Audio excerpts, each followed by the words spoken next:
Welcome back to Operation Freedom, folks. I'm Dr. Dave Janda. We're here every Sunday from 3 to 5 on Wham Talk 1600. I am very, very fortunate to have back with us someone I consider a friend, and he's actually one of the most honest and well-respected analysts in the precious metals arena. He is the most well-known silver specialist in the world. Ted Butler has single-handedly, over the past 30 years, identified, dissected the manipulative practices of large banks and financial institutions in the silver and precious metals market. I consider Ted to be one of the saviors of our financial system, along with GATA, the Gold Antitrust Action Committee, and Eric Sprott. Ted, welcome back to Operation Freedom. Hey, Dave. Good to be with you. So, Ted, you last joined us about 6 months ago. A tremendous amount has transpired in the silver and gold markets since our last interview. What are some of the most significant developments you believe have occurred in the silver market over the past several months? Well, it has been a very eventual year, very significant number of developments. Off the top, first thing would have to be the price movement itself. As we're speaking, we're up slightly for the year to date from December 31st, where we finished around $31, and we're running as I speak with you today in the $34.5 mark. In the interim, however, we had run up to almost $50, the old all-time high at the very end of April. Suffered a 30% correction down to the low $30 mark, had a rally back up to the almost $44 mark, and then once again another 30% decline down to below $30, and we've recovered a bit since then. So these are very unusual price movements, considering that silver is a world commodity and that the production and consumption of a world commodity like silver does not vary that much from day to day. It's impossible. To have a 30% price decline in a world commodity with no apparent and visible reason for such a decline is virtually impossiable. Yet we've had that in spades this year, twice this year in silver, both in the very beginning of May and in this past September. I would say that that's almost proof positive for manipulative activity, because you just don't move a market, a world commodity, 30% in a matter of days without some big visible macroeconomic explanation, which we had none. So the first thing I'd say is price, the price movements this year. Other developments would include some historic regulatory developments, the enactment or the vote to at least enact position limits, which will eventually solve and fix the silver manipulation problem. Were passed this year, only it's going to be a while before those regulations are implemented. Ted, when you were speaking about the price that's occurred, the price fluctuations, I've characterized them, these two big takedowns, almost essentially drive-by shootings in the financial world, I characterize them as. And these 30% bumps down in May 1st and then again in September. I've characterized them, and you tell me if I'm wrong, I characterize them as being criminal manipulative takedowns. I don't think you can come up with a reasonable, plausible description than what you've come up with, Dave. It's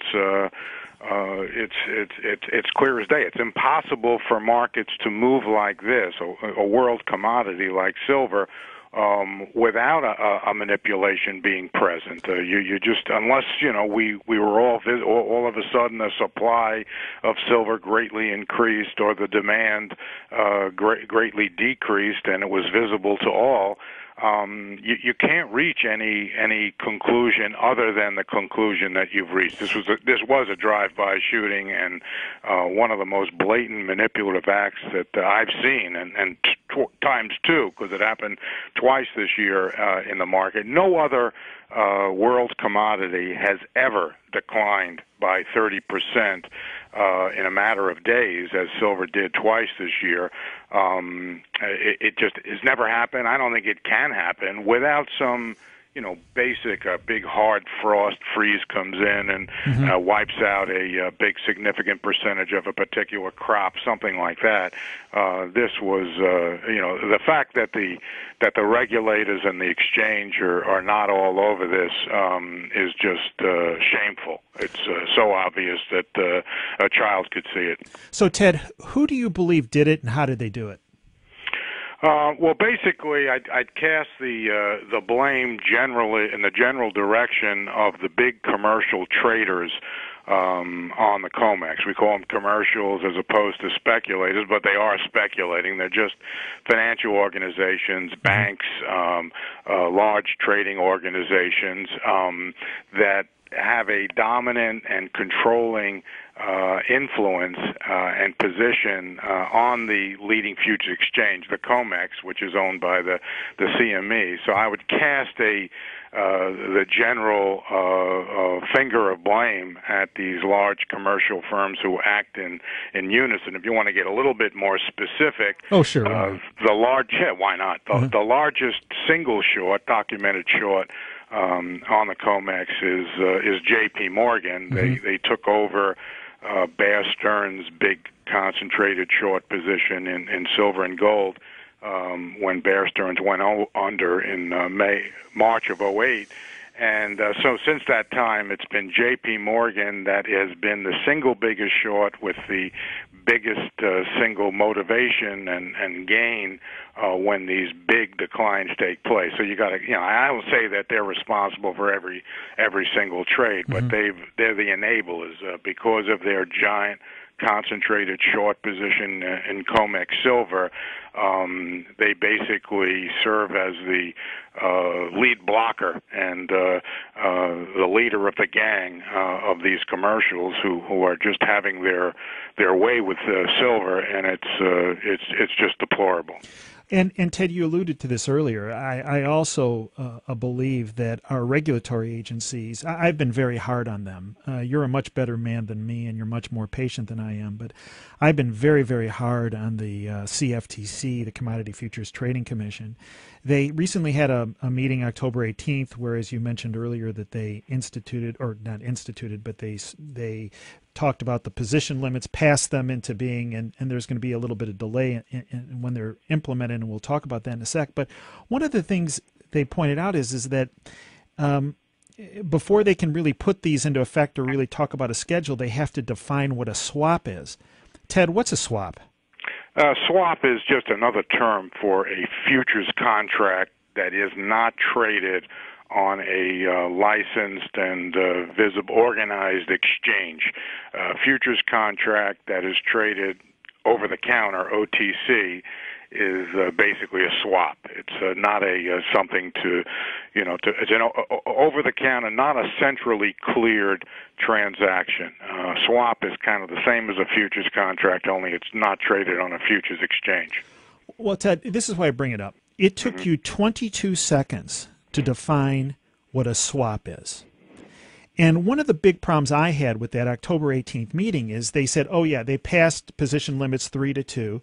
And then they said, okay, we're going to put them into effect. But really, first thing we have to do is we have to define what a swap is. And then 60 days later, we will then implement the limits for the front month. But for the longer term options, that's going to take longer. And I think, in your analysis, I believe you've said it could take between 1 and 2 more years. I agree. It's a little bit more complicated than that. In that, I think they have to define. It has to be in exactly the same form, an equivalent, a futures equivalent, and it takes a little bit of time to do it. I don't think it takes that long. I agree with you in principle, but you got to remember that we're undoing, or the Commodity Commission is attempting to undo close to 3 decades worth of negligence, 3 decades worth of a time in which we moved away from regulation into a deregulated environment. And to go back is, especially when there's fierce opposition, can take some time, and there is fierce opposition to position limits still. It's not an opposition that's coming from the public, because the public stands to gain from these position limits. The people who will be necessarily hurt, for lack of a better word, the exchanges and the very large traders are the most influential participants in the market. They're severely opposed to position limits, and they're doing everything they can to slow it down. This is what we call, I guess, compromise when it comes to politics. They're delaying the implementation. They're maybe moderating and softening some of the principles in order to get it through. But I'm in agreement with you. This is not something that should be taking this long. And the sooner it gets here, the better the public will be served.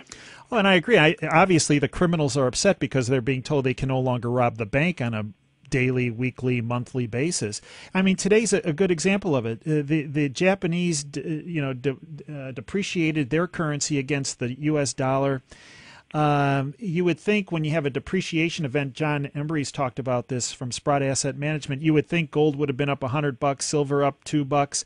Instead, they're both getting hit. And again, I think here we go again. If the CFTC had done their job, obviously months, years ago, let alone on October 18th, and said, boom, the limits are going in now, we probably wouldn't be looking at that kind of a market today. I couldn't agree with you more, Dave. It's these stories that we hear from time to time that that are used to explain why prices have usually moved down. It make no sense when you analyze them. So the real reasons behind the price movements are usually hidden and out of sight. In this particular case, it happens to do with the inner workings of the paper market.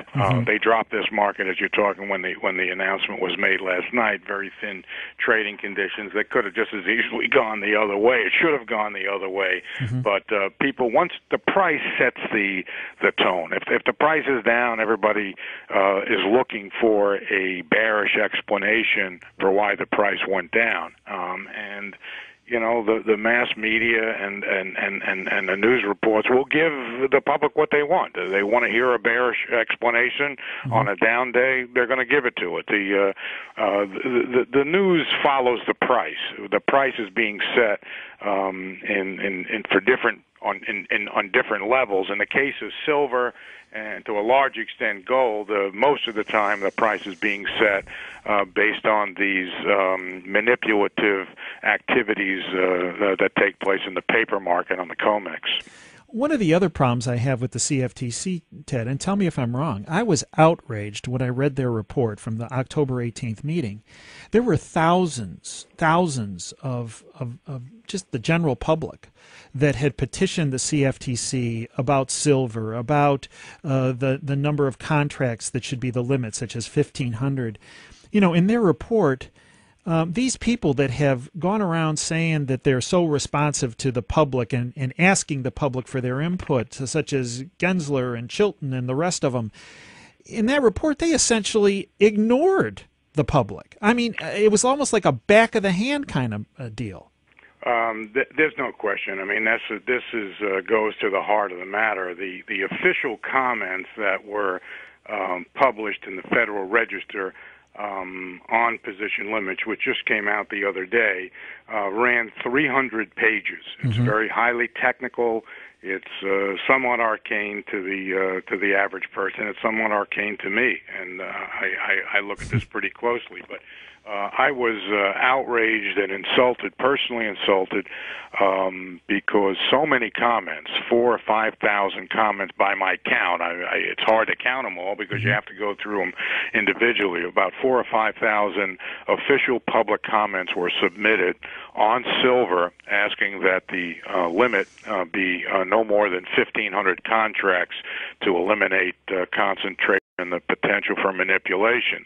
In the official review in the Federal Reserve, that the Commission chose to completely ignore and not mention that so many people wrote in on a specific issue, and these people didn't write in with a specific. There was no other specific request for a certain number of contracts in any other commodity. It was just people wanted 1,500 at my instigation. I admit that. I explained it. I wasn't trying to brainwash anybody. There's good reason why the limit in silver should be 1,500 contracts. And all the Commission had to do was to come out and acknowledge that so many people wrote in, and they could discuss and say why they didn't feel the 1,500 contracts was appropriate and disagreed and overruled. That's fine.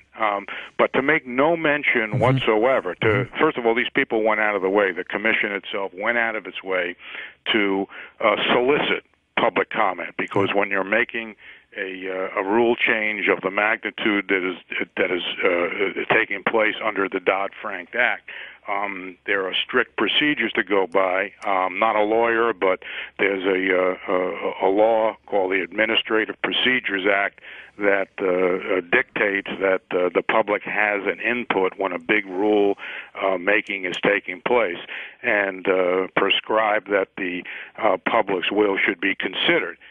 Well, in the review on the Federal Register, this 300-page document, not one mention was made of the number of public comments that came in, that people took the time to contact the Commission and have their opinion recorded.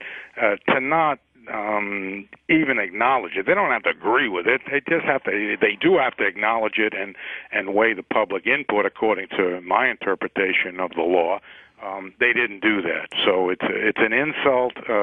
If I was a lawyer, I'd sue them, but I'm not, and you can't win suing the government. But it was an insult. It was a very disservice to the American public, and all these commissioners are, sworn in. They swear an oath to uphold the law and to serve the public. If you're a public servant, you should be serving the public. They did not serve the public in this particular case, and if you didn't feel outraged and insulted, then you don't understand the issue.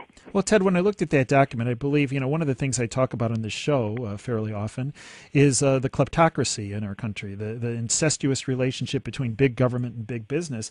And I believe that document it exemplifies what I've been talking about.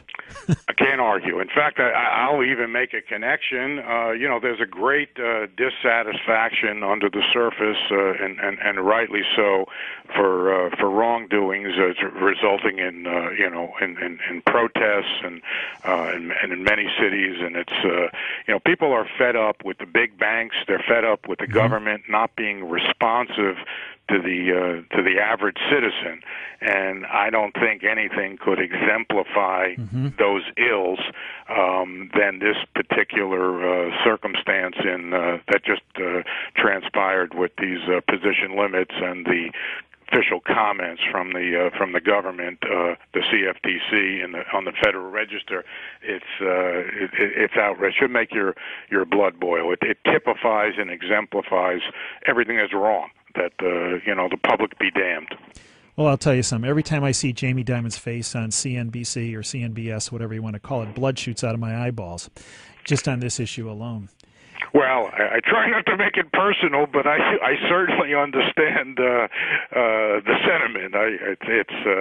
It's an institutional problem more than an individual problem. I think this is a crime in progress. Yes, it is.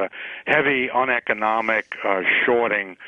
Paper shorting of silver for the sole purpose of containing the price, even though they haven't really been successful over time, nor will they be. But right. the mere fact that they're attempting it and doing it, this is an ongoing crime in progress, this silver manipulation, and it's just amazing that you can say these things, write these things. As you know, I write them consistently. I send them to the exchange, CME. I send them to Jamie Dimon at J.P. Morgan. I certainly send them to everybody at the Commodity Commission, and you get no response. And it gives you that opinion, that feeling that you were just describing, that they're above it all, right. And they're not responsive to the collective will of the public. Well, that being said, the good news is that the criminal takedown, the manipulation, is in the process of ending. And Eric Sprott, who's been on our show before, who I have the utmost respect for, has stated on a number of occasions, that, including on our show, that silver is the single greatest investment in the next decade. Do you agree with that? Well, not only do I agree with it, Eric is a good friend. I should disclose maybe not a good friend, but he's a subscriber and somebody I do highly respect. I do agree with that. It will be most likely the investment of the next decade. The only place I would disagree with him slightly is I also think it was the investment of the last decade. If you go back and check actual performance over any 10-year period of time, covering the last 10 years, you'll see that silver performed better than anything else. So I think, in my mind, it's the investment of the past and the coming decade. So obviously I happen to agree with Eric. And I know you don't like to stick numbers on where you think things are going, Ted, but is there any, you're the world's expert in the silver market.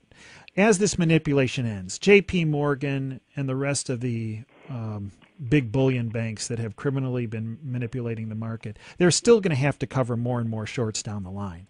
And the silver is continually held in stronger and stronger hands. Do you see this as a little bit of an increase in silver, or do you see this as an explosive event to the upside? Well, at some point, it seems to me that it has to be explosive. You're gonna, it should be, silver should be at a higher price than it is right now, and would be at a higher price, substantially higher price, by a factor of, say, 2 or 3 from where we are right now, if the manipulation was not in effect. However, it's the reason I hesitate a bit on price projections, because there's two kinds of price projections. One is, what will the price likely be over the long haul on an average basis, and that you can come up with some reasonable numbers. Obviously, I was talking about it might go to $50 when it was $4 or $5. That seemed outrageous. Well, $50 doesn't seem so outrageous anymore, because we did come close to hitting that earlier this year, and I think we will again, and some factor above that. Okay, but that's like if we lose the manipulation, terminate it, and finally the Commodity Commission does what that should be doing, and there's no more manipulation in the market, it'll run at a much higher price. But the kicker is, and this is the problem with trying to get an exact number, there's another number out there, okay, that is not the what the long-term economic free market clearing price would be, which is going to be a high number. It's going to be a number that is uncovered and printed, okay, in the height of probably a bubble and a panic buying situation. It will not be, most likely, this number that I'm talking about will not be a sustainable number. It will not be a number that is going to stay out there, and people will have to make a decision at some point if prices really get crazy. Where do I peel this off? Where do I ring the cash register and take a profit? And I'm already convinced that whatever that number is for me, and I'm about as bullish as you could be, and have been for a long time, whatever number I pick is invariably going to be too low in this panic blow-off period when everybody discovers, or enough people around the world discover the merits of silver and decide that they want it, keeping in mind also that silver is very much an industrial commodity that's needed just like copper or crude oil or any other commodity. And you're going to therefore get, as investors rush to buy silver to take advantage of its price going up, you're going to invariably get some type of industrial user panic to build up inventories, okay, because nobody maintains inventories in anything anymore. And when the shortages do appear and the delays in shipments to users, both investors and industrial users are going to go into a panic mode to buy, and that action is going to cause prices to go to an unreasonable or unsustainable high price. So you have a long-term price, which is some significant distance from where we are right now. If I had to pick a number, pick numbers somewhere between $50 and $100. But there's another number out there that should come into play when you take rhyme and reason and calculations and supply, demand, and everything else, and you throw them out the window because people are panicking. In a panic, people will pay, any price, both to the upside and to the downside. It's more of a collective human emotion kind of a thing, and it defies, rational expectation. The only thing if you see this coming, if you see this potential, which I see, I consider it almost inevitable. I can't tell you when it's going to happen, but I can tell you that the conditions exist for it to happen. So when it does happen, it's going to be a shock. It's any number that could be uncovered in this, panic type buying situation is going to sound so unreasonable to what current prices are right now that I don't bother making a number. We'll see soon enough. Right. Ted, I'd like to thank you for all that you do to educate and empower every person in our country and around the world.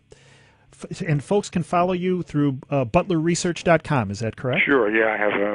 You can look it up through Google, butlerresearch.com, and you can try it for a month or so. And if it's not for you, then then there's no long-term commitment. It's the best money anybody could spend. Ted, thank you for all that you do, folks. You've been listening to Operation Freedom. I'm Dr. Dave Janda on Wham Talk 1600. We're here every Sunday from 3 to 5.